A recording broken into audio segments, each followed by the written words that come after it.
If customers make enough noise, Ford might offer it.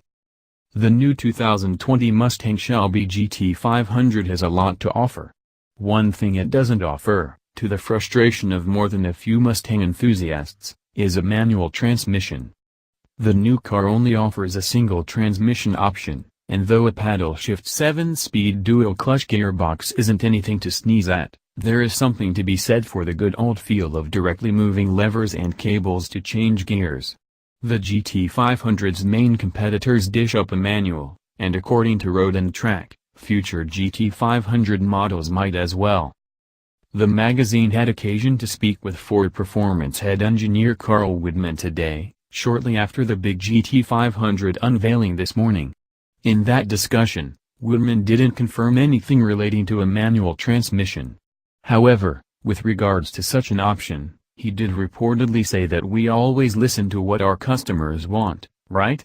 Again, not any kind of confirmation, but it's certainly no denial either. As it stands, the new Shelby is the first GT500 to not feature a manual transmission in the entire history of the nameplate, going all the way back to the 1960s. Then again, it's also the most powerful iteration by far, with over 700 horsepower on tap from its supercharged 5.2-liter V8. It's also the first GT500 to ride on an independent suspension, the first to wear factory-issued 16.5-inch front brakes, the first to claim a bone-stock quarter-mile time in the 10-second range, and as far as we can tell, the first to have more aerodynamic wizardry than a 747 jumbo jet.